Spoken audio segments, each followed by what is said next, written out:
Hello, this is Rick Lemire.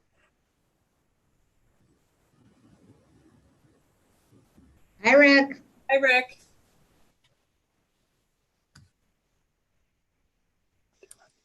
Can you hear me? Yes, I can hear you. All right.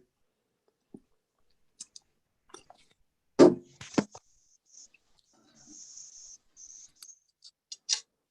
we have everyone there?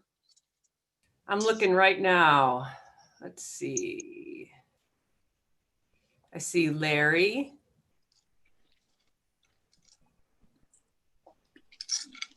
Yes, I'm here. Oh, Mary's there. Okay. No webs. I see Lisa Hill. Dr. Hill. Hi, Dr. Hill. Webster's joining now. Webster's joining, I think, here with us shortly.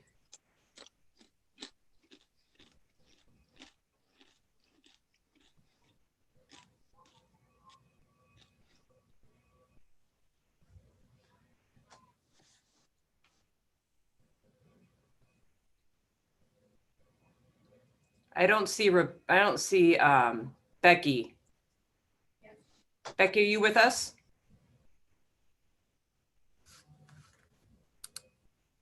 I thought I heard her talking. Don't see her yet.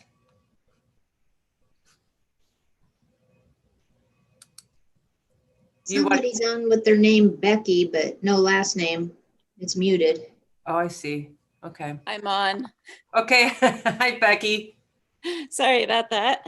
No worries. You know, we've been into all this video technology now for like 10 months, and I still can't unmute myself or forget to.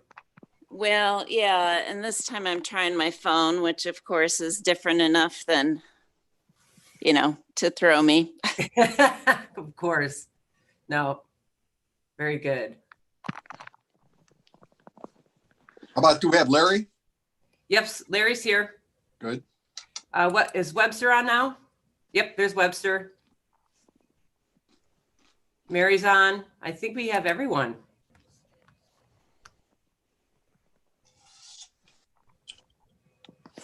Did you say we have everyone on? Looks like, yep, looks like it.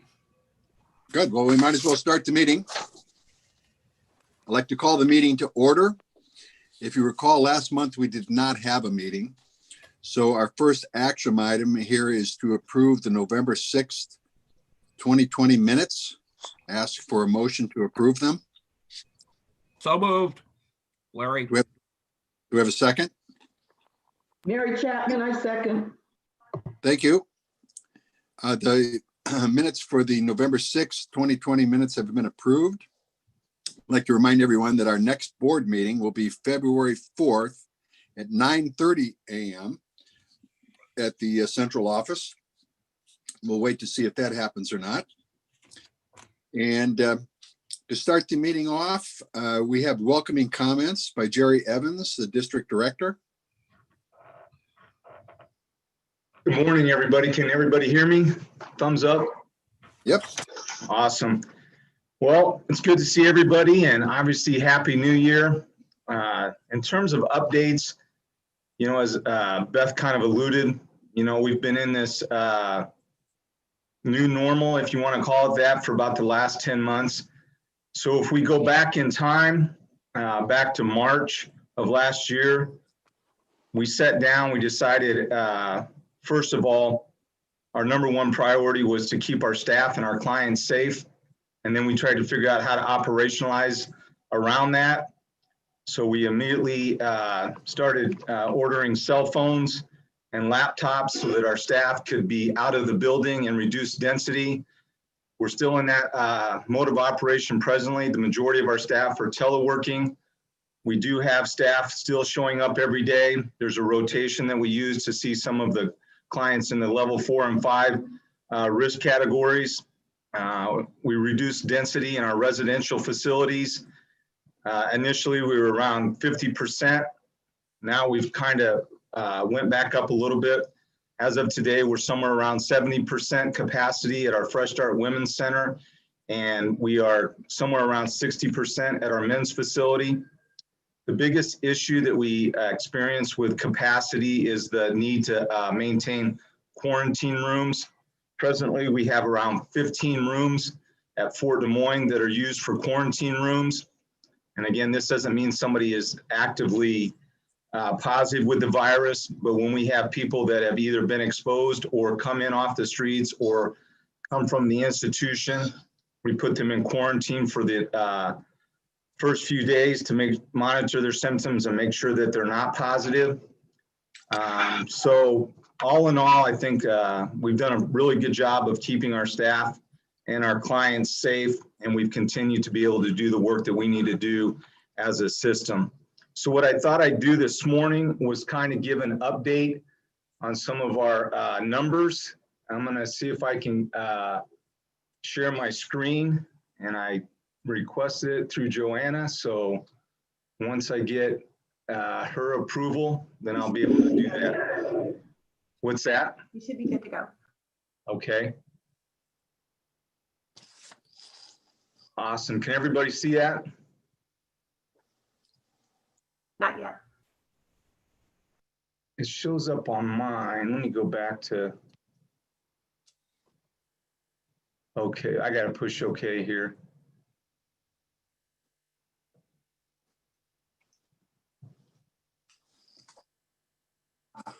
There we go. All right. How about now, Joanna? You're good, Jerry. Okay, We can thank you. see it. Awesome. So basically, this is just our active numbers. And as you can see at the beginning of the pandemic, or prior to the pandemic, we were supervising around 8,600 clients. We're down to about 8,200 right now. So we've lost approximately 400 clients since the pandemic started in terms of our overall numbers. What's interesting also is that it's almost an even breakdown in terms of the male-female population. What we're also noticing is over the course of the last probably 4 months, things have begun to stabilize. So our numbers have remained consistent for the last 4 months. If you look at our risk levels, this kind of demonstrates the same thing. We're pretty much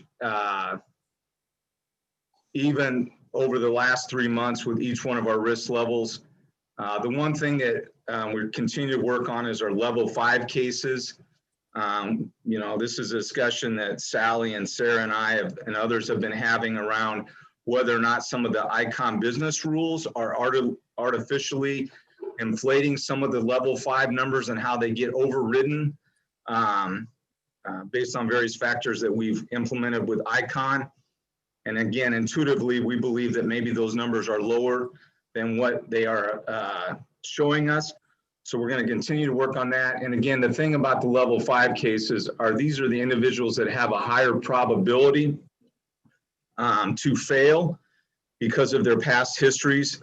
And so we want to make sure that we give them the correct amount of dosage to try to help turn their lives around. Those dosages are also more resource intense. So we want to make sure that we get the correct numbers there. Next chart I'd like to show you is, whoops.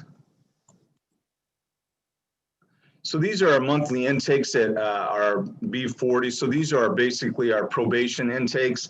And as you can see at the start of the pandemic, our numbers went down in terms of the number of probation cases that we were being assigned.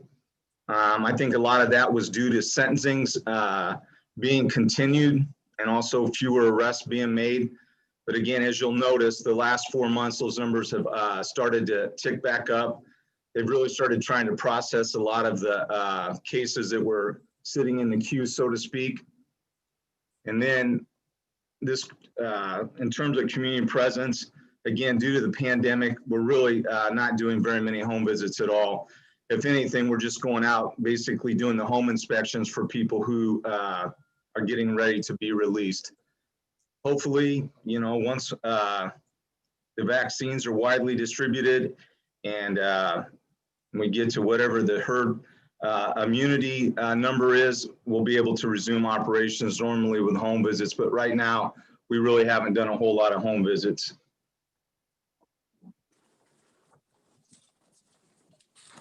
This next chart is just our revocations for prison to prison. And again, there's only 2 months showing because we usually track 3 months, but they won't be updated till the 12th of the month. I think the thing that is really important for people to understand is just what the raw numbers look like. We can always look at percentages, but the raw numbers, we have basically 8,200 people under supervision, and any given month, we're revoking somewhere between 50 to 75 people. So I think we do a really good job in the district in terms of trying to work with people that are amenable to being worked with. And again, our emphasis has really been on trying to keep the people that we can work with unless they're posing a safety risk to themselves or the community. And we'll continue to monitor that and do our best. And I'll have a chart here in a minute that talks about the RRI. All right, one more here for you guys. So this is our demographic of our employees here in the 5th District. This is something that I send out to staff. All of these charts I send out every month. And as you can see by looking at this, we're somewhere around 20 to 22% of our staff are persons of color. Our numbers obviously are a little bit significantly higher than the general population. And I'm really proud of the fact that historically the 5th District has always been a district that has had diversity in its workforce. I think when you have a diverse workforce, you attract diverse applicants for employment. Candidly, it's really that simple, but you have to begin with diversity first. There's a study that talks about the tipping point where people really look to diversity in terms of where they would like to work. And if you get to a certain number, it makes it easier to attract more diverse candidates to employment. So honestly, we have not really had to do a whole lot to attract diversity to our district because we've been fortunate. A lot of the applicants that apply for positions with our districts to our district have been referred by friends and or family. And the reality is that good employees attract good applicants. Good employees want to be surrounded by other good employees. So again, I'm really proud of our diversity in our district and the efforts that we've made. And again, this goes historically back to the origins of the 5th District. And I want to show one more chart that also gets to how we work with our clients in the district to make sure that we're not creating any disparity with the way that we supervise clients.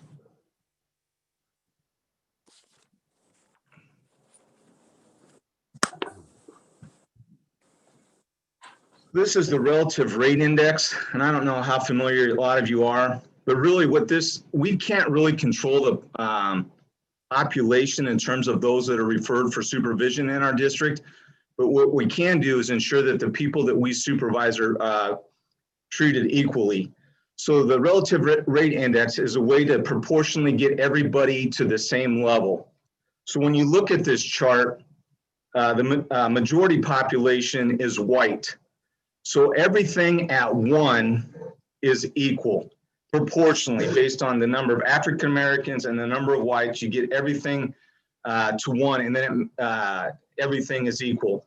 So we track this every month to make sure that the number of violation reports that are being submitted are, equal, or, and if they're not equal, then we need to be figuring out why they're not equal. So if you look at this chart, and this is a 12-month view of the number of violation reports based on race, and 1 being equal, we're just slightly above 1. So the average is 1.08.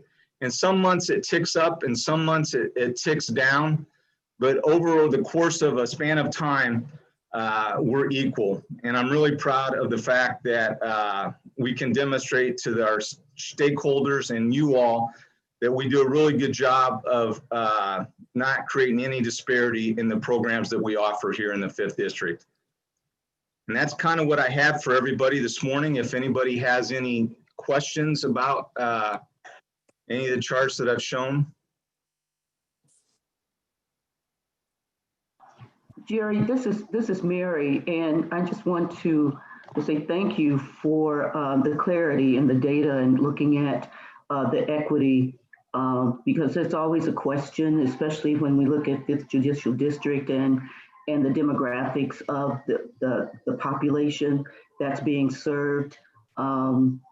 So it's good to know that, you know, we're always striving for that. Where's the equity in the services that we provide and helping the men and women to move quickly back and return to the community as a productive citizen, and also ensuring the safety of the community. So I just want to thank you and your staff for the due diligence that you're doing in that regard.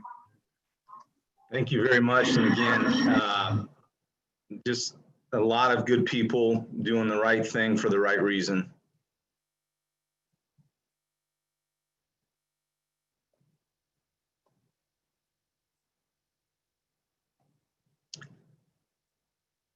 So if there's no other questions. Larry, Go ahead. quick question.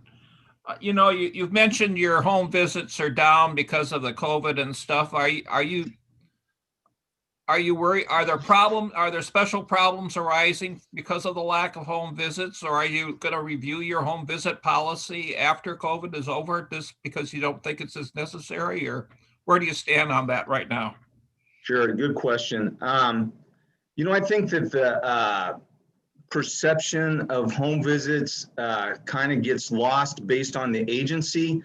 As it relates to the fifth, home visits for us are therapeutic home visits. I think it's important for us to be able to meet the clients in their home environment, to get to know their family, get to know their living situation, so that it allows the officer to better case plan around the situations and the barriers that they have. It was interesting. We were interviewing a candidate a year or so ago, and she worked for the school district with at-risk kids. And she said that, you know, she didn't have a full appreciation for what she was hearing from the kids until she started going out to their homes and visiting with their families. And so the home visits really aren't a compliance-based model. It's really about getting to know the clients better. So the home visits that are compliance-based, we're still doing some of those by utilization of our fugitive team.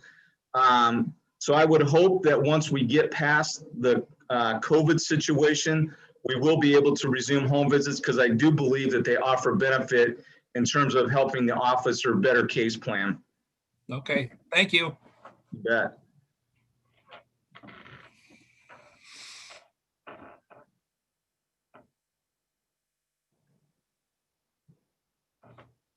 Do you want me to turn it over to Christine now, or Joanna, or what would you like? Yeah, that works. Christine, the floor is yours. Well, good morning. Going through just kind of where we are with numbers. I know Jerry was talking about how we saw a little bit of a decline in numbers just overall, but in group, we've actually seen a little bit of an increase. We normally sit around about 250 clients in our IDAP groups, and we're sitting pretty steadily around 300 or more at this point. So we've seen a little bit of an increase, and we have about 35 on the waiting list right now, just trying to find a spot to get in. So we're being pretty diligent about getting them through. We have about 16 groups per CTC right now a week. So we're really trying to make sure that we have availability all across the week, and then times two. So we have 6 a.m. classes all the way down to 7 p.m. Available. So we're trying to get people through and successfully complete.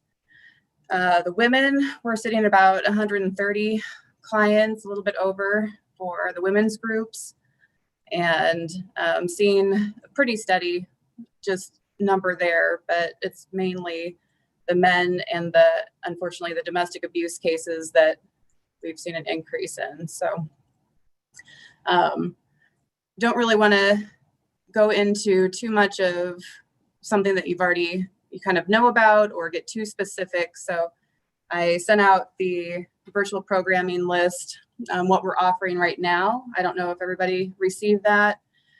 It's just kind of something handy. So I know some of the question was just what do we offer, and for parole recommendations, what can be recommended and what is available. So we have the active group. Is everybody fairly familiar with active?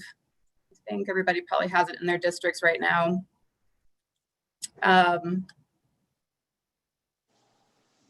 Thank you, Joanna. So we have the men's active group. It used to be a 36-week program. We've actually kind of switched that up a little bit. We just do the 24 weeks that the active curriculum is written to cover, and then we decide at the end of that what needs the client still has. So instead of getting kind of a repeat of the 12 weeks that they used to, we're making sure that we have a little bit more diversity for our aftercare programs. Right now, we have the Active HR, which Dr. Zarleen completed, and that is a 12-week aftercare program, and it really just addresses the criminogenic needs that maybe Active didn't really address specifically. So that we are starting up in February, and we'll have that as an option. So if you have clients that have taken Active in the prisons or in another district and really you feel like they just need some follow-up, we do have the Active Aftercare program that utilizes Active HR. We also we have the men's relapse prevention group. So I'm trying to address that need specifically if necessary. That could be between 9 to 12 weeks. We've been using the New Direction curriculum from Hazelden, and we've seen a lot of success with that program as well. We're hoping to open up Act on Recovery, which is an ACT-based just prevention group as well. But we're just going to have to kind of get the numbers and IDAP down so that we can have the availability to be able to open those. The other that we're looking at opening is a men's parenting group as well. So we've noticed that there's been a little bit of a lack. I just actually saw that Evelyn K. Davis Center is offering a parenting class now, which is wonderful. So we do have that option out in the community. However, we're trying to get it to where it's a little bit more streamlined. We have it in-house. We have a couple of recommendations for curricula from Iowa State University. So we're looking into that, and hopefully we can get staff trained on that so that we can start offering that as an aftercare program as well. And that would be standalone. So Active HR, they would be required to have Active and have gone through Active successfully. However, the relapse prevention and the men's parenting group could either be standalone groups or aftercare options as well. And that applies to our IDAP. So we're using the active curriculum for our IDAP clients. And we used to have, for the 36-week, I think this is pretty unique to Polk County. We don't have a lot of 36-week recommendations from the courts coming out of other districts, but we do get that here. And for a curriculum that was a 24-week program, we found it wasn't exactly effective to have our clients go through just another 12 weeks of active as well. So the active HR is going to take that place. And it also allows us to only charge for the first 24 weeks of IDAP, and the last 12 would be considered an aftercare program. So that's provided through our district. So really, whether they come out of just the active group for kind of the mainstream charges or through IDAP, they have quite a few aftercare options available to them. On the women's side, same, we do have women's parenting group running right now. So that's an aftercare program. It's been fairly popular. We don't have a women's relapse prevention group yet, but we're looking at opening that. I have a couple CTCs that are CADC certified, so they are looking at opening up something for the women, but we're looking for something that might be a little bit more gender responsive. Same thing with the men's parenting. We want something that's a little bit more gender responsive than some of the parenting groups that may be out there. I know that some of the men say that they get lost a little bit in there because they really focus on the mother's role. So I want to make sure that we have something that really addresses all needs. And then we, unfortunately, because of COVID, we were set to implement intentional living and start doing a pilot out here at Fort Des Moines. COVID definitely put a wrench in that, but we're looking at how to do that virtually at this point, or be able to provide that out of the fort with social distancing and make sure that we're able to provide that in a safe manner to our clients out there. And then hopefully that can become something that is just open to all clients coming out. That would be just a 6-session program. It's actually been out at the 3rd for quite a few years and has been very successful out there. They implemented it in their residential facility in their programming, I want to say 3 to 4 years ago. And we just got done this year training a few more of their staff to be able to open up more intentional living groups. And because of the success out there, we really are looking at doing it here as well. So hoping to have that just as a brief intervention, especially for some of the POs that have concern about sending their client to a 12 or 24-week program. The 6-week would just kind of be a quick dip to help them get back on track, hopefully, before that ROV process. So that's kind of what we have to offer right now. We would love to open up the Covington's trauma-based curricula. Unfortunately, again, COVID kind of put a stop to that, at least for now. We're looking at the efficacy of delivering it over virtual and whether that is therapeutic or not. And I haven't seen a lot of research, so I'm kind of hesitant at this point for offering that. It's not on the sheet, I'm sorry, because it's still a little bit in the future. But it's had some great success as well. And I'd like to start just in kind of line with our TIC, our Trauma Informed Care initiative. I'd like to have those available for staff and for our clients as well. So we have both the men's and women's programs for that. So I'll keep Jerry updated, obviously, and then he can kind of pass that along once that might be available as well. And I just want to interrupt real quickly for those of you who kind of may not, and I'm going to overly simplify this because I don't facilitate groups, but, you know, been in the system for 34 years, and the acceptance and commitment therapy is probably one of the best curriculums that I've come across to be able to work with the clients. Essentially, you're just trying to get the client to focus on their values and what they're doing in support of those values, and what they're some of the things that are the barriers to them working towards those values that they report. And I can just tell you that's an easy conversation for any of us to have with our family, with friends.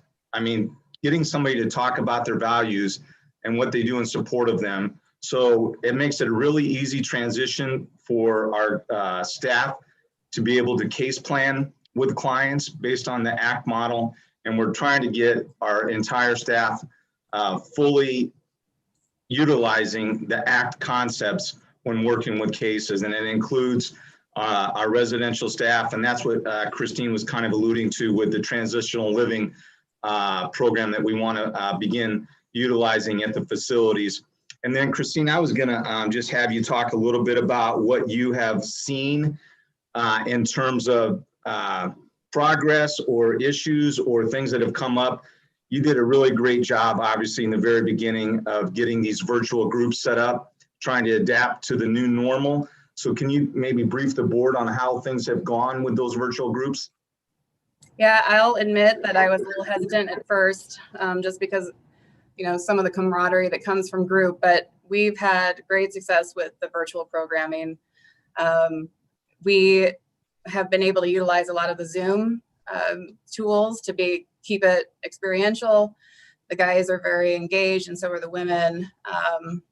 And honestly, the dropout rate has declined. We see people actually being more successful going through, even with some of the technology barriers that we've had. So obviously we're always going to have some clients that just don't have the technology to be able to attend virtually, but the majority have been very successful, and it's actually, I think, made it more accessible. They can log on over lunch using their phone and attend group. So we've noticed also our day groups have been successful, whereas in the past it was mainly our evening groups. And yeah, we're hoping even just after, once we can start doing in-person groups, we plan on always having virtual group options from here on out.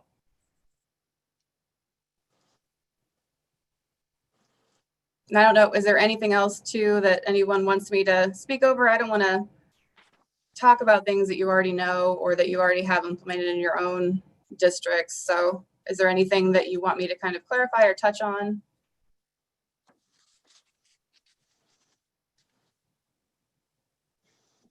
This is Rick Lemire. I don't have anything else. If there's no more questions, we'll move on to the next topic on our agenda.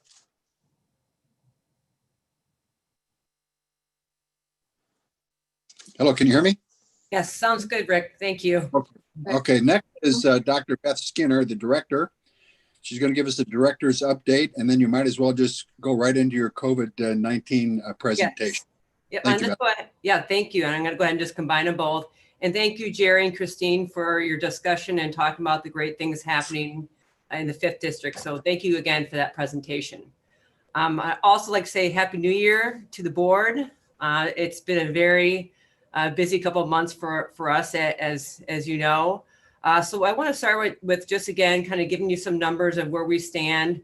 I do think we are starting to see some stabilization in our COVID numbers, not only for the individuals incarcerated, but our staff as well. So first I want to talk about the population. So as you all know, in March, about 10 months ago, our population, we were over capacity about 22%.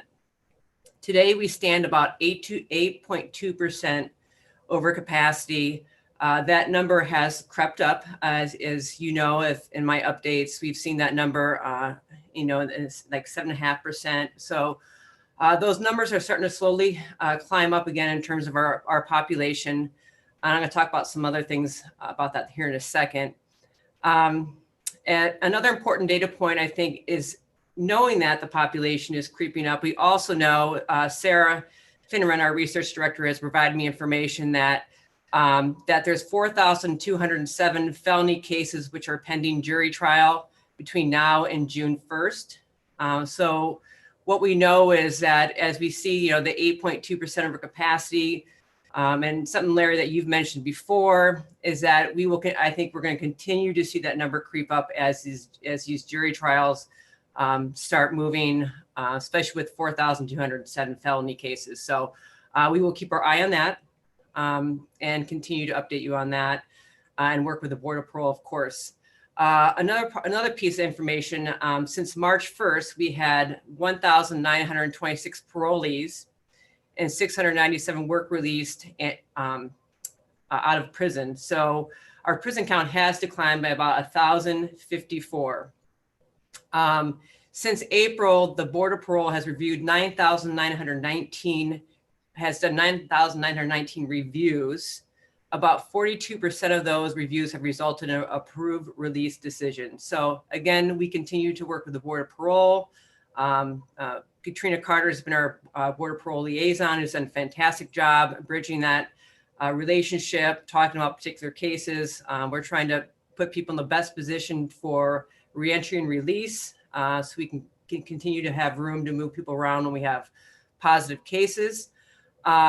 Some other things too, I just want to update you on just the number of cases of COVID. First, I want to start with our institutions. Total positives since March, we have 4,117. Of those recovered, there's 3,953 that are considered in recovered status, so no longer positive. Currently, across all 9 institutions, we have 150 positive individuals incarcerated. For staff, total, we've had 647 positive staff. 602 have been recovered. and our current positive for staff is 43. And one thing I do want to share with you all is since our November meeting, during this pandemic, we lost 2 of our correctional officers. We lost RJ Vitamos from ICIW. He worked there. He passed on 11/16/20. He worked there for 1 year. We also lost Michael Teachout from Corinda. He had 15 years of service on 11/28. In order to honor our staff, we had a moment of silence. We lowered the correctional flag from dusk to dawn, and we presented the families with correctional flags. Of course, that's been a very difficult time for our staff and their families, of course, but I wanted to share that with you all, the board, to let you know that, yes, we have lost 2 members of our staff to COVID. But I do want to say on a positive note, our numbers are looking better. And I cannot begin to tell you how proud I am of the leadership, our administrators, our wardens, our staff that have been doing this for 10 months, wearing PPE, the community-based corrections, having to adjust their supervision strategies and be innovative. And it's been truly an impressive effort that I have seen across the state in our prisons, in our CBCs. And I just want to acknowledge that. Additionally, I'm doing director updates weekly, most weeks for staff, just to give them an update on our current numbers, to stay the course, to continue to wear their PPE. And so we continue to do that and do updates for families of those that are incarcerated as well. We keep all of our numbers on the website, as you all know, our COVID numbers, so people can find those numbers on our website. The last thing I want to talk about, and then I'll open it up for questions here, is vaccinations. As many of you know, that vaccinations are now becoming available. And so initially we wanted to kind of gauge the number of our staff in our prisons. So the CBC's vaccinations are going to come from their local county public health. The prisons, we are actually going to give the vaccinations. So we will get the vials and do the the vaccination ourselves with our nursing staff, of course. So we surveyed our 9 prisons, and what we found out is that about 52% of prison staff want the vaccination. Of course, we know that may change after time, maybe after people, think more about it, and learn some more and become more educated around the vaccination. We have done, videos with Dr. Greenfield and Dr. Morris to all staff on the vaccination and kind of the FAQs. We also sent out FAQs to all staff regarding the vaccination and what are some frequently asked questions. So what we're trying to do is really trying to educate our staff around the vaccination. It's not mandatory, it's not required. And we'll do the same for the individuals that are incarcerated. So as of Wednesday, we had 1,300 doses given to us for the prisons. By yesterday, by noon, we had distributed some of those vaccinations to all the prisons. So we have started vaccinating our staff, and the staff that we have started with our first round of vaccinations are those that are working in health services, our medical staff that are working directly with these individuals incarcerated, and with our critical staff, the ones that are working, our correctional officers, our ones that are working in hot COVID units, things like that. So we have already started to do vaccinations as of yesterday afternoon. On Monday, this coming Monday, we have an incident command, which includes our medical staff and other administrators. And we're going to talk about our next phase of distribution. The ultimate goal is for everyone that wants to be vaccinated, staff or for staff to get a vaccination.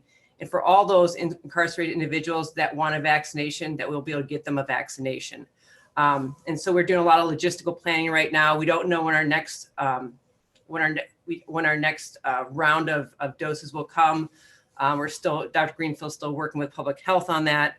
But I just want you all to know, the board, that we are evaluating this on a daily basis based on the needs and the operations and health and safety and well-being of our staff and those incarcerated.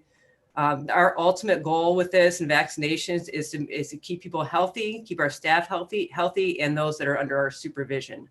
Hopefully by the next Board of Corrections meeting, I'll be able to give you some hard data, some numbers in terms of the number of vaccinations. So that's kind of the update around COVID vaccinations. What are your questions for me in terms of those numbers I just shared? I hope I wasn't on mute the whole time. I have a question here. So what happens to the individuals that refuse the vaccine, and currently do you have any plans of separating the vaccinated from the unvaccinated once you have enough of those numbers? Yep, we're working on that right now. That's part of our planning that we're doing in terms of what our next steps will look like. In terms of, I can tell you that we're still going to be wearing PPE for a while, the mask and the face shields and things like that. But yeah, we're still working with our medical staff, working with public health, and coming up with a plan of how we're going to manage that. So that's to come very soon. But great question. This is Becky. I'm wondering, do you have any sense of what the reasons are for not getting vaccinated? Is there an overarching response? To be quite honest, Becky, I have not, heard, and maybe Dr. Greenfield could speak to this, but I have not heard from anyone in terms of why they don't want to take the vaccination. I mean, I've heard some people anecdotally say that it's too new. They want to make sure it's safe first and things like that. But we really haven't, unless Dr. Greenfield, you've heard anything different, but I really have not heard much of why people do not want to take it. I agree, Beth. Nothing specific, folks. Just, the internet just pours out stories all the time. And, there might be an element of truth to some of those things. Some of them could just be absolutely farcical. I don't know, but I think it's just that it's so new. It's scary. The illness is scary. And so I think it's just the overall person's doubt and insecurity, which I have to respect. I mean, that this isn't a flu shot that we've all had for years and years and years. This is something just very new, and I think that's the consistent theme that I hear is just an element of skepticism. Mm-hmm. And I think, but thank you, Dr. Greenfield. And I think, Becky, too, what we've been trying to do and will continue to do is educate staff and the individuals incarcerated. Like I said, we did a video with Dr. Greenfield and Dr. Morris and sent it out with, question and answer kind of panelist type set up, but sending out FAQs, trying to educate people as much as we can about the vaccination, so people feel comfortable and can learn, about the pros and cons, and give them the facts so they can make those informed decisions. But at this point, it's really hard to tell why people are not wanting to take, only like half of our staff. I think that's probably pretty consistent with what we're seeing nationally with other correctional agencies as well. So we'll just continue to, and people might change their mind in a month, and that's fine. And we'll of course vaccinate those individuals, but it just might be some time for people to get comfortable with the idea of taking a vaccination. Mm-hmm. Okay, thank you. You're welcome. Hey, Beth, this is Larry. Quick question. Sure. Do you have any kind of regular testing going on your staff or with the population to help prevent the spread of COVID? At this point in time? Yes, we have quite a few. Actually, we're always testing. I'll tell you that right now. I know we're going to be testing about 500 at Newton on Monday, 400 some at IMCC on Monday or Tuesday. When people become symptomatic, we test them right away. We keep a very close watch on not only staff, but individuals incarcerated if they become symptomatic and getting them tests. So we always have a rolling amount of pending tests. So that is an ongoing thing at this point in time. So we are very, very, I tell you, we're very vigilant because as you know, some people don't want to report that they're ill because they don't want to be on a restricted movement. They don't want to be in, in their cell too long. So we have to really get out there and talk to people. And our staff has done a terrific job of talking to people and our medical team as well to monitor that, because there are those people that don't want to tell us. But a long answer to your questions, yes, we're constantly testing folks and keeping people separate if there's positives and presumptives, and we're retesting our negatives too several times, not just with one test, but multiple tests because of the incubation period. So like I said, I think we're doing a really good job in terms of monitoring that. Okay, thank you. Quick question for Dr. Greenfield. I've heard that if you have had COVID, that you shouldn't get a vaccine for 90 days after you have symptoms. Is that something that's true? And are you going to follow that? That information came out initially, but now they're basically saying that as long as you are out of the active period of the disease, it's most likely safe, especially if you have a lot of other comorbid conditions. So I think they've kind of laxed up on that requirement that some people even a month or so out should safely get it. The big question is we just don't want people physically ill at the time they get the vaccine, have a fever or any kind of severe symptoms. But no, you can be within that 90 days and get the vaccine. Okay, thank you. Mm-hmm. Any other questions? And I just have one more thing I want to add before I wrap up my remarks.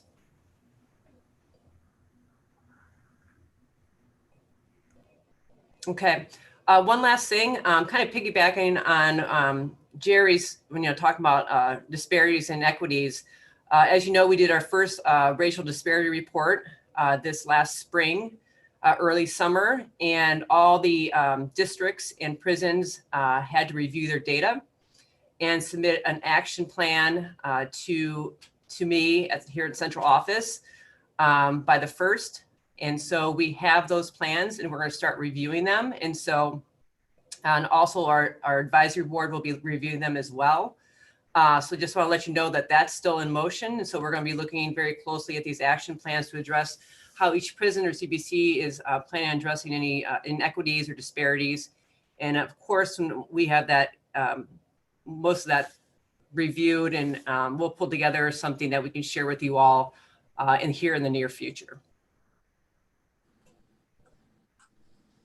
Otherwise, that's all I have. It's just great to see you all and stay healthy. Thank you, Beth. Thank Next you. on the is a presentation, Prison Population Forecast by Mindy. Hi, thank you, everyone. I will get the slideshow pulled up.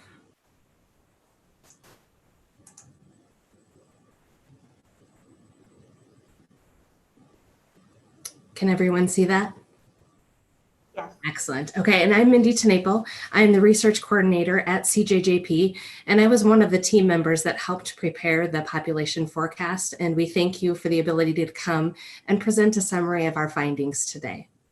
I just want to note that for purposes of visualization, we used figures within the slide deck. I will be referring to a lot of numbers that are in tables that are in the appendices of the report, and I'll try to denote which table those numbers and figure those numbers came from as we go along, so you can refer to the report if you would like to see the data.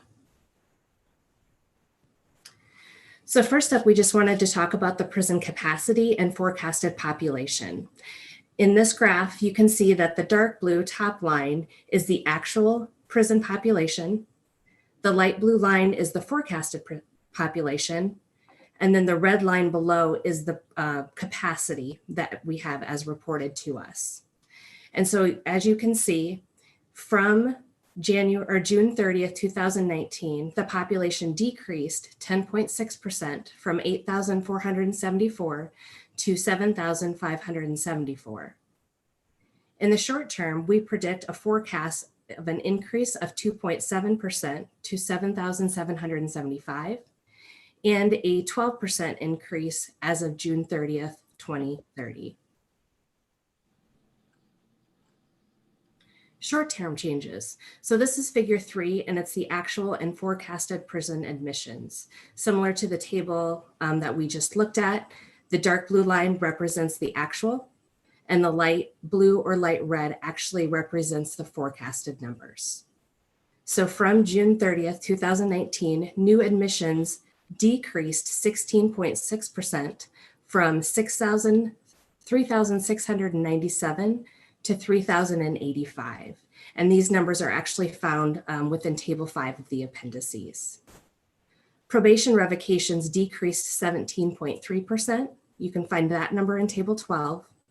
And non-probation revocations decreased 5.3%. And this is actually in Table 13. It's denoted 12 here, but I just wanted to make note that is actually Table 13 that those numbers are in.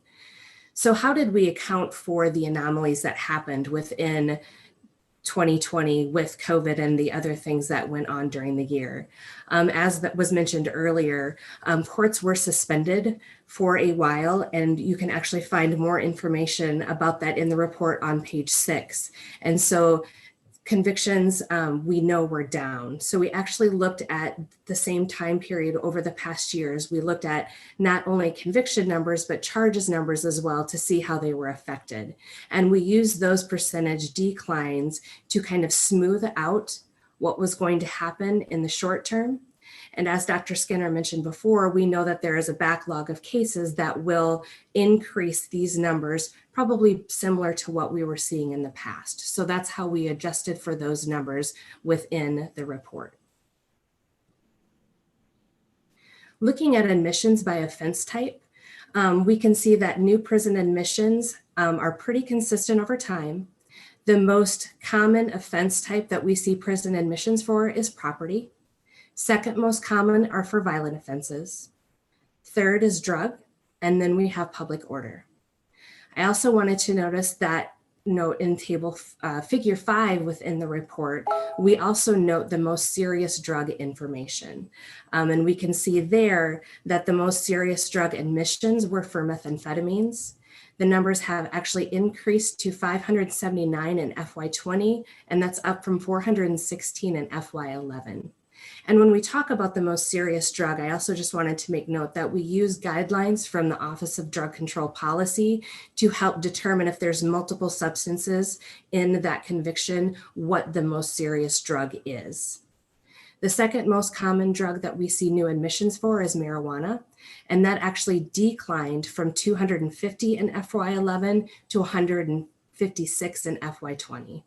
And the third most common is cocaine, and that actually also decreased from 48 in FY11 to 100, and that one increased to 151 in FY20.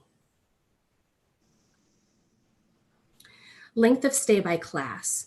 You can see that the length of stay has decreased for all class types except for misdemeanors, which actually had an increase. We also wanted to note that in Table 10, we see a decrease for new admissions of a length of stay of 21.5 months in FY11 to 19.9 months in FY20. The length of stay also decreased for prison returns from 13.6 months to 9.1 months, which was a 33.1% decrease, and that is actually shown in Table 11. Community-based corrections. You can see that releases to parole have actually increased 108.3% from 1,452 in FY11 to 3,025 in FY20. You can also see the numbers have increased for work release, and they have decreased for expiration of sentence and remained relatively consistent for OWI. We also want to note that in Table 13, the number of offenders served on parole has increased 57.2% from 5,185 in FY11 to 8,150 in FY20. Also of note, parole revocations have increased 95.6% from 609 in FY11 to 1,191 in FY20, and this is shown in Table 13 of the report. Last of note on this, in Table 5, the return admissions to prisons overall has increased 81.8% from 1,077 in FY11 to 2,321 in FY20.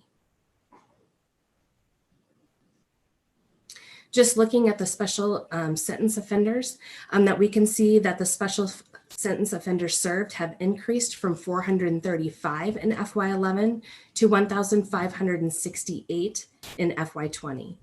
At the same time, special sentence revocations has increased as well, but you can see proportionally it is less, and that has increased from 68 in FY11 to 125 in FY20.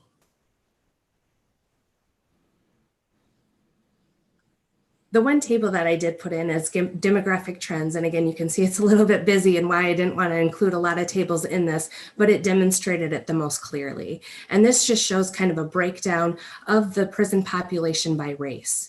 And you can see that our demographic trends have stayed pretty consistent over time, and that our white population makes up about 65.1%. The African American makes up about 25.5%. Asian and Pacific Islander is 0.8, Native American 1.9, and Hispanic 6.7. And again, the male to female ratio has also stayed pretty consistent over time. I also want to note that Table 15 and 16 also give some additional race information broken down. So Table 15 shows admissions by race, and Table 16 shows releases by race. So based on this information, just some recommendations that we have put together include investigation of institutional and community-based programming to mitigate and divert revocations. And I just want to note that the JAB, or Justice Advisory Board, priorities are in line with this. At the time of the report, and you probably noticed, there wasn't a link available to the 3-year plan, but that is out on our website now. So if you wanted to go look at that and see how our priorities kind of align with what you guys are doing in Department of Corrections as well across the whole criminal justice system, you can find those there. Second recommendation is to review policy and practices put into place regarding COVID-19 to identify anything that could keep a decrease in those admissions. Investigate racial disparity and the impact juvenile waivers to adult court has on the prison population. Again, this is part of the JAB 3-year plan, and you could also partner with the Juvenile Justice Advisory Council, as that is one of their priority areas as well. And lastly, just expanded partnership between DOC and CJGP to include predictive analytics for prison releases and returns to get a better understanding of the likelihood and potential reduction for recidivism. Thank you for having us. Is there any questions that we can answer? Mindy, this is Jerry Evans. I have a couple questions for you. Yeah. I would be interested, I know in one of your first charts, you talked about the admissions for violence. And one of the things that we know in Polk County is that domestic abuse charges are the 3rd most common charge for booking at the Polk County Jail. So when I know you didn't differentiate out the types of violence, but I'm guessing that the majority of those that are classified as being incarcerated for violence, what percentage, is it a high percentage that are for domestic violence? We actually did not get that in depth in breaking down that number, but that is something that we have access to and could look at further if it would be of interest to this group. Yeah, you know, obviously, and then the COVID era too, with people spending more time in their residence around and not being able to go different places, we've also seen a spike in those domestic abuse charges as well. And then I wanted to ask you, one of the charts talked about the increase in the number of paroles going from, I can't remember the exact numbers, but it was like 1,000 to 3,000 or something like that. And then another chart talked about the increase in parole revocations. So if you look at that proportionately, I don't know that there is really a radical difference. I mean, we're just supervising more parolees. And even though the numbers have went up for parole revocations, it's probably somewhere in line with the fact that we're also supervising more parolees in the community. Is that fair to say? That's a very good point. And again, we just kind of have the basic numbers. We haven't had ability to analyze what the reasons for that are, but that would be a very interesting project to go back and look at those trends over time, look at it proportionally to see how the rates have varied. Because again, there is an increase in the number of revocations, but there is an increase in the number that we are supervising as well. Perfect, thank you. Yes. Hey, Mindy, this is Larry. I got a question for you on special sentences. What are we talking about for special sentences? Can you give me an example of what we're talking about there? So I will go back to that. So in this, we are actually talking about the number of special sentence offenders served and then the number of revocations. So you can see that the number that we have on special sentence, those that we are observing, how that trend has increased over time. And then relative to it, the number of revocations that we see. So Yes. you can see that the special sentence has gone up, but the number of revocations has remained pretty consistent.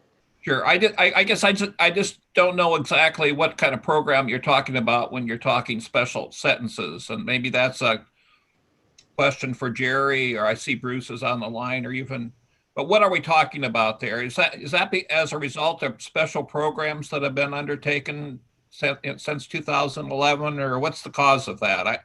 What are we talking about for special sentences? I just don't know what we're talking about there. A lot of sex offenders are classified as special sentences. So, and that's something that, and again, those special sentences are ones that carry a 10-year minimum term of parole, for example, and that's probably why you see those numbers remaining pretty static, the red line. That would be at least part of the population, Larry. Okay, thank you, Jerry. And Sarah, you might actually be able to shed some additional light on exactly what that is referring to as well. Sure. So now, anyone who's convicted of a sex offense has to serve, like Jerry said, at a minimum of 10 years at a maximum lifetime supervision. It just depends on the offense class for which the person was convicted underneath their sex offense. But these are people who do serve lengthy terms, and these are for people who do commit largely sex offenses. So we do expect the population of the offenders served to accumulate over time. But the good news is that the revocation rate here has remained fairly low. So. Okay, I just didn't know what we were talking about there, so that explains it for me. Thank you very much. Any other questions? Thank you, Mindy. So I do have a question. With all the increases and decreases, were there any changes brought on specifically by COVID? And do you have any plans to ensure that that doesn't reverse, that there's not a reversal afterwards? So we do think a lot of the admission numbers and current population has decreased as an effect of COVID. And so that's kind of one of our recommendations, was to kind of look at the practices and what has changed according to that. We know some of it is just strictly that there wasn't courts to actually, try the cases and refer people to prison. So we know that some of the decreases is become of that. But again, overall, we can look at what has changed with the implementation of guidelines with COVID to see if there is anything that we can learn to keep the number of admissions and returns lower. Thank you. Any other questions? Thank you, Mindy. Next on the agenda is Research Technologies Update by Sarah. Hi, everyone. Sarah Finneran, Research Director for the Department of Corrections. Just to forewarn you for a moment, I do have a 3-year-old who's home with me with COVID. He might bust through that door behind me, so you've all been warned. We're all feeling great, but he might be a brief distraction or interruption. So, like I said, you've all been warned. Many of you are parents, and you all understand. So I'm going to talk with you briefly about some of the cool technology that our agency is currently in production of developing. Joanna, would you be able to share the one pager that I created for this brief talk? Give me a second to pull it up. Okay, thank you.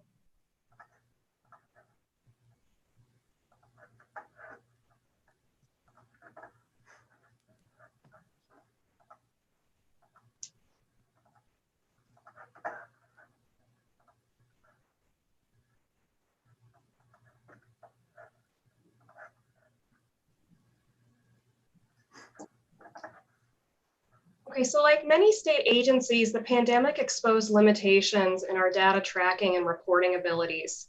The DOC was very fortunate and very appreciative to receive COVID relief funding, in part to help develop technology to help better manage the pandemic. This technology, however, is being created as a sustainable infrastructure to not only help respond right now during the pandemic, but also help us better manage medical outbreaks of other natures into the future. This technology will also equip the DOC to utilize resources effectively, knowing that pre-existing staffing and financial strains might become evident in the future. So the first data exchange that I'm going to talk about is a data exchange between the State Hygienic Lab and the Department of Corrections. This exchange will allow the DOC to send and receive lab requests and lab results both from and within our system. This is a really big deal for corrections right now, as many times when we become aware of an outbreak within our facility, it's sometimes evident that there is substantial spread within the facility and mass testing must be performed. Medical staff, as well as staff from other areas within corrections, are often asked to enter requisitions into the State Hygienic Lab system within a matter of days for hundreds of incarcerated individuals, sometimes at times, in order to respond to the testing needs of our prison facilities. So this technology will actually allow us to limit the administrative work of our medical team in sending, receiving, documenting, and reporting this data, as the exchange between the State Hygienic Lab and the DOC will now become a fluid process once this technology is implemented. Like I said, this exchange is not exclusive to COVID test requests. In the future, any lab requested, process, and received from the State Hygienic Lab will now become available within the DOC medical icon system. So this includes test lab requests for like influenza, hepatitis. Anything that goes to the State Hygienic Lab will now be able to be requested, sent, and received within our icon system. Another technology that's being developed is our medical outbreak COVID-19 dashboard. This dashboard is being created to help track and report COVID-19 data. This dashboard allows for both the display of overall COVID tests performed and individuals tested.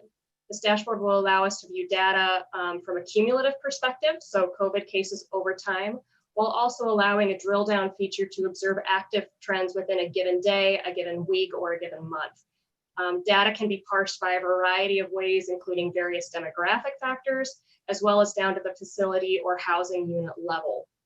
While this data will help us currently manage COVID-19, it's also adaptable. All of this technology is adaptable, and it can report other cases of viral spread, either exclusive to COVID-19, or it can also be able to be created to report other concurrent illness that we're also seeing within the facility. I know that the concern several months ago was not only will we be battling at this time COVID-19, we'll also be facing a state where we're not only battling this virus, but we'll be concurrently also battling influenza in our facilities. So this dashboard will allow us to better manage both. And like I said earlier, it can also manage other viral spreads within our facilities to help us better respond medically when these outbreaks happen in the future. We're also developing a release candidate dashboard. During the height of the pandemic, it became critical to review to an even greater degree incarcerated individuals who might be good release candidates. As part of these efforts, the DOC developed 8 tiers of clients who the department should actively review to determine release eligibility and appropriateness. This dashboard will help elevate those efforts by moving beyond our currently provided tabs and tabs of Excel spreadsheets. Those of you who receive them know what I'm talking about. To create an interactive dashboard where staff will be able to quickly and easily view cases of clients, central to their facility, central to their caseload, who might be appropriate for release. We're also developing what we're calling an early alert dashboard. This dashboard is designed with the realization that during these difficult times, our community corrections agencies and our prisons need to make the best use of resources in terms of staff, time, and financial resources. This dashboard will utilize predictive analytics to better identify clients who are at risk of failure while under community corrections supervision. The dashboard will identify sentinel events or events which are proven by research to be correlated with community supervision failure to identify those who are most at risk for failure. The intent of this dashboard is to offer prescriptive solutions, to offer added supports and resources for the clients struggling under our supervision. This type of technology is actually actively used in some school systems across the nation to identify students who are struggling and at risk of failure in the educational sector. However, this technology is actually fairly new, but it's emerging in corrections. I'm really excited about this because Iowa is going to be one of the first states to implement this new type of technology to help us best manage those that we serve and try to link those who are struggling with added support and resources to help promote better outcomes for both our agency and our clients. So as far as where we're at, we're focusing on a few different things right now to help provide relief and reprieve for our medical team. We're focusing our efforts right now on the development of the State Hygienic Lab Exchange, as well as the medical outbreak dashboard. However, the other two dashboards, the release candidate dashboard and the early alert dashboard, will be our time and our efforts will be subsequently spent developing those. But we really wanted to focus on getting our medical information and our medical exchanges established right now while we're battling this virus. So does anyone have any questions?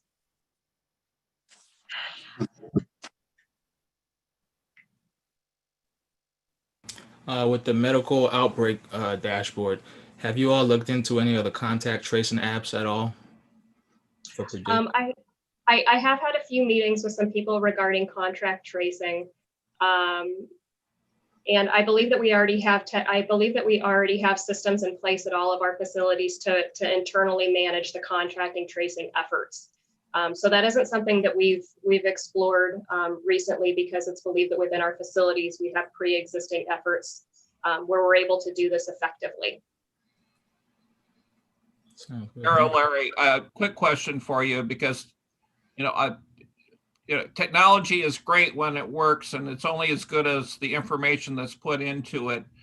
As you develop these programs, are you giving thought to how many man hours it's going to take to put the information? How much training is going to be necessary to train people to put the information into these programs as well?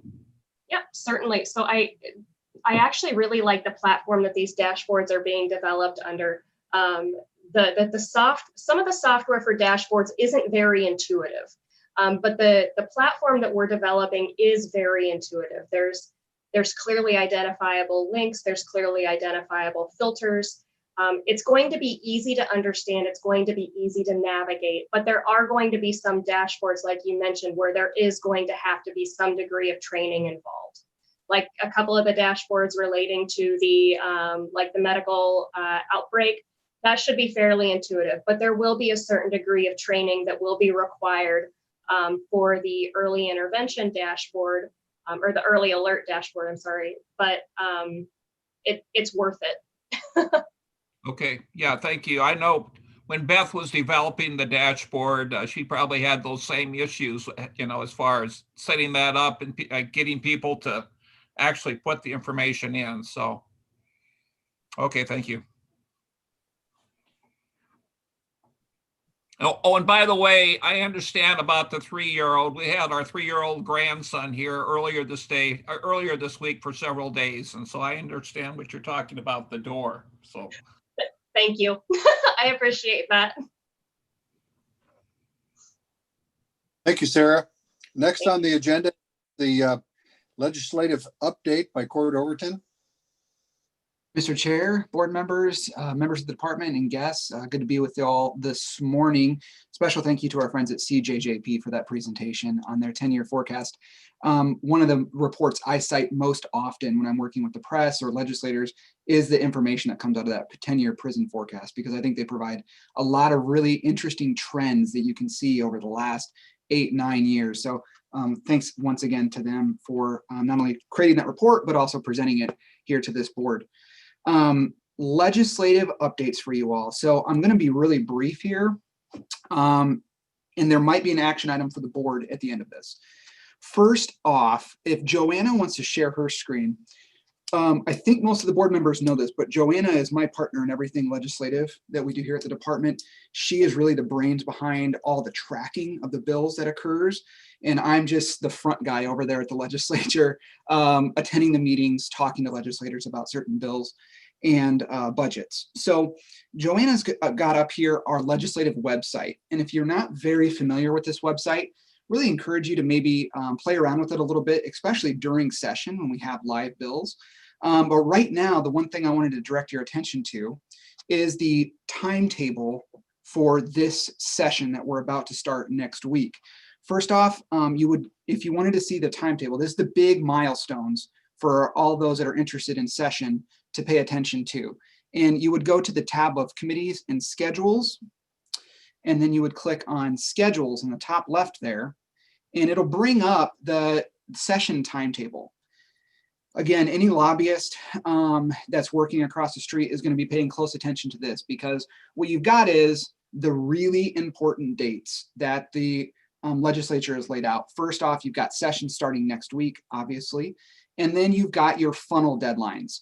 We've got March 5th and April 2nd. Those are when lobbyists need to make sure they're working closely with the legislators to make sure their bills are making it through those funnel deadlines, so they essentially don't die at a certain level, whether it's in subcommittee or committee, because each funnel, first set funnel and second funnel, have different requirements. So I wanted to point those out to you. They were just released here within the last few weeks, and that timetable is available to all of you through the website. The next thing I was going to go into is that this session, just yesterday, I believe it was, we were emailed kind of how the session's going to look this year, obviously with the pandemic. It's going to be quite a bit different than a typical session, as you would probably expect. Many of the committee meetings are going to be held, it seems, in the chambers with cameras, kind of allowing people to live stream those committee meetings. Normally, everybody packs into these rooms and sits around during committee meetings where bills are assigned or discussed or debated. And subcommittee meetings are going to look quite a bit different too. They're trying to limit, I believe, the number of people kind of bumping shoulders next to each other in what would normally be very crowded, often subcommittee meetings.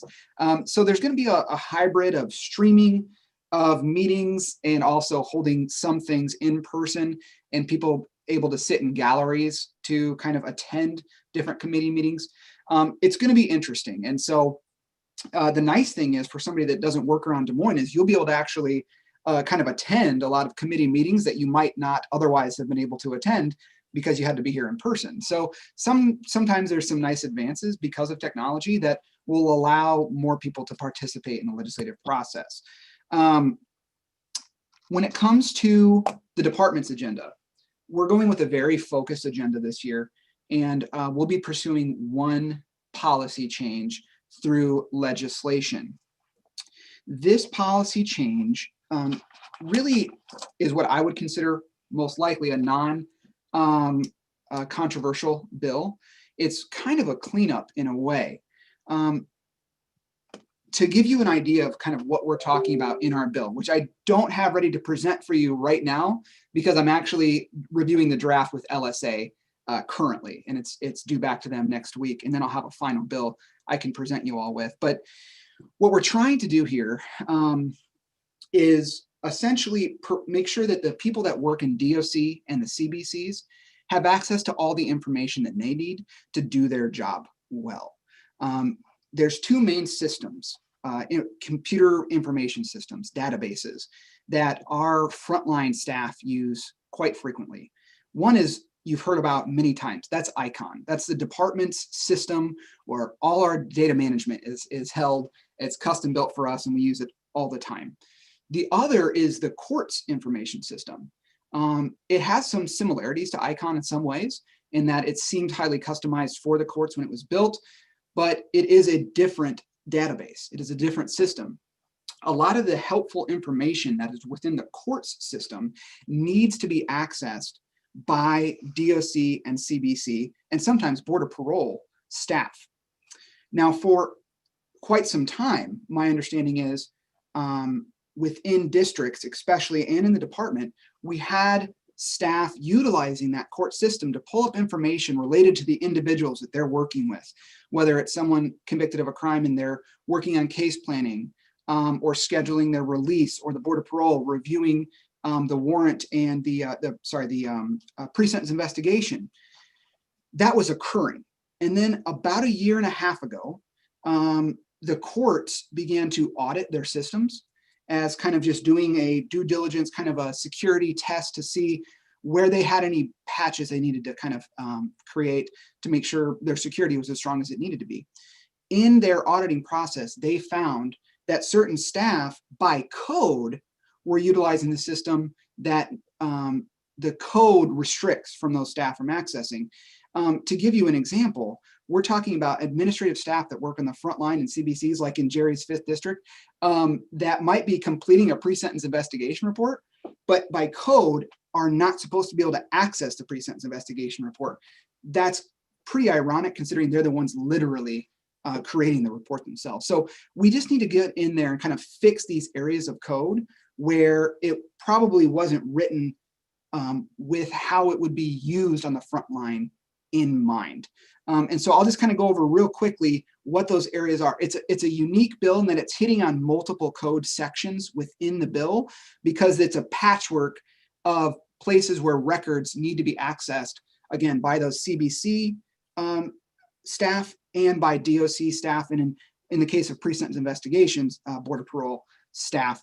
So specifically, we're talking about records related to treatment services, records related to mental health services, information that is included in warrants that were issued, and pre-sentence investigations. Now, my bill, once it's finalized, goes very specifically into code section and says, in this section related to treatment services that an individual may have had, that CBC staff authorized by the director of a CBC district or authorized by the director of the Department of Corrections, in the DOC's case, can have access to those records. So not only does it create the ability for them to view those records and use it in their case planning or release planning, but also it gives ownership to who has the authority to give them that access, that it can't just be any staff member whatsoever, but rather certain authorized users. Now, another thing I would point out in what this bill is hoping to do is our friends over at the courts recognize the advantage to allowing these staff to have access to these files, to these records, in the way that our two systems kind of work together symbiotically. And they've been very helpful in helping me actually draft the bill that we're almost to the final point of releasing. So again, this is what I hope to be a non-controversial bill. It is currently being in its final stages of drafting between what the department wrote for the language of the bill and what LSA, Legislative Services Agency, has then drafted into code form. And once it's approved, or it can still be edited, I have a little bit of time to edit it if need be, then it will be found again on the Legislative Services website, that legis.iowa.gov. And Joanna is going to show you here where you can find that. And it's going to be under legislation and pre-filed bills. That is where you'll see any department, agency that has pre-filed a bill before session, which we have the ability to do. Their bills will pop up here. So you can go through there now and see what bills have been pre-filed for this year.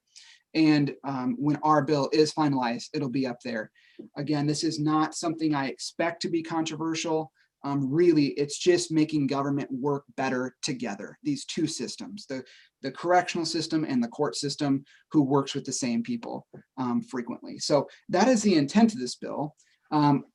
Now, I am told that one interpretation of the board's duties is in 904, 104, sub 8, it is to make recommendations from time to time to the governor and the General Assembly. That has been carried out in the past by the board voting to approve the department's policy proposal to the legislature. So if the board wants to entertain, after any questions from me, the motion to approve that this bill go forward, that the department works on fixing this issue with the legislature, certainly open to the board pursuing that as they have done, as I'm told, in the past. Before I ask you to do that or anything, I would open up for any questions about the session or about our bill from the board members. Hey, Cord, is that email that you received concerning the procedure something that you can share with me so I can look at that? Or is there something on the legislative site that I can go to that see how they're going to proceed? Oh, I will double check to make sure that's a public information. I expect it is, Larry, and I'd be happy to share it with you. Yeah. Okay, thank you.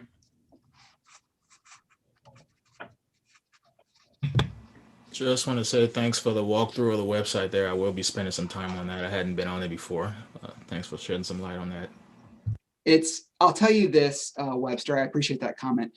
It's a website that seemingly looks kind of simple at first, but actually as you start to use it and learn how to manipulate the different functions of it, it's got a ton of information, a lot of useful features that throughout session, myself and Joanna literally spend probably 8 hours a day using that website to stay up to date on everything going on. And it's actually really timely too. The caucus staff, the legislators, and the LSA folks work very hard to make sure that stuff's as up to date as possible. Sometimes within a few minutes after something occurring, it's updated in the legislative website. It's a very handy tool. Do I understand correctly, Cord, that as far as listing the legislators and the committee members, that's not going to be updated until next Monday when the legislature goes into session on? I would expect that, Larry, is when that would update. I do know that on the website right now, they have the newly elected legislators that will be serving this upcoming session. So you can find all those new legislators on the website. Okay, thank you. Okay, Cord, is it something you want us to take up next month as an action item? That'd be perfectly fine, Mr. Chair. I would be happy to provide my actually drafted bill next month if you'd prefer. That you can all read it or even ahead of time so you can kind of see what that bill is looking like and not just my summary of what it's going to do. We could vote on it next month. Okay, well, we can next month or the following month. How soon do you need this taken care of? It's going to be something that we'll be pursuing throughout the session, Mr. Chair. So really anytime in the next month or two, I think would be perfectly appropriate. I don't expect it to be what somebody would call fast-tracked and done right away. So it's going to be one of those that goes all the way through the process throughout session. All right, good. Get us the information and we can deal with it. Hey, Cord, how's the whole COVID thing going to impact next month? I think that originally the plan was to do like in the past in the rotunda and do Department of Corrections type thing, contact with legislators. Is that going to happen or not going to happen, or how's that going to work?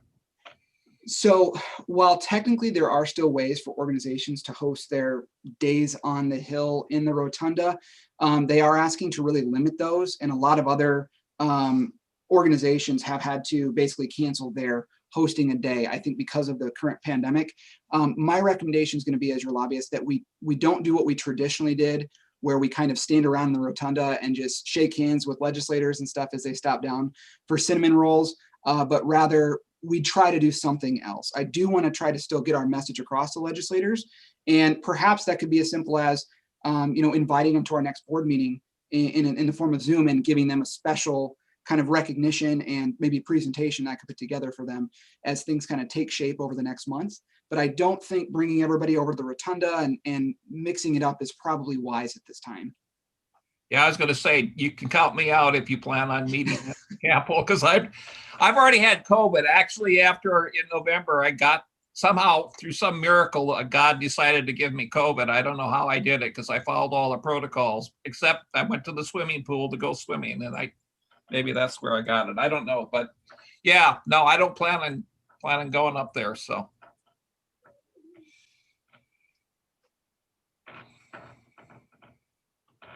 Any other questions? Art? This is Mary. I just want to say thank you to Court for that very clear, succinct report, which really provides great direction as how we're wanting to proceed with this legislative session. So thank you, Court. Thank you, Mary. Okay, thank you, Art. Agenda is public comments. Anybody from the public would like to make a comment? Now's your time.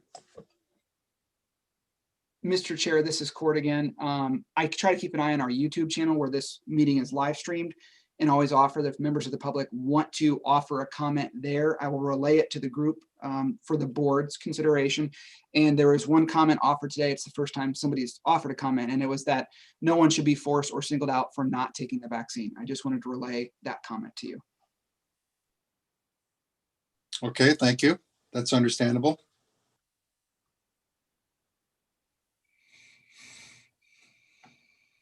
Well, if there's nothing else, now's the time for open discussion by any board members. Has anything to say?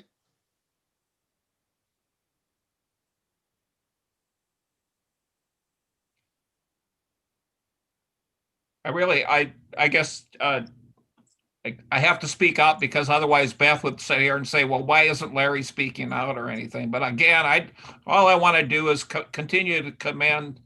I know we have several wardens on this phone call and people from the districts, and I just want to commend the staff. And having went through the COVID thing, fortunately, it was just a mild situation for me, but it is something that you deal with day in and day out. And I just appreciate, I would hope that the other board members would agree with me and this saying that we appreciate all that the staff is doing out there to try to get that under control, and hopefully that they take care in doing that. So. Thank you, Larry. Otherwise, I was going to call you out. Thank you, Larry. Yep. Anything else by any other member? Okay, ask for a motion to adjourn the meeting. This is Mary. I move that we adjourn this month's meeting. Do you have a second? A second. All those in favor of ending the meeting, say aye. Aye. Aye. Opposed? The meeting is now over. Thank you, everyone. We'll see you next month. All right. Thank you. Thank you.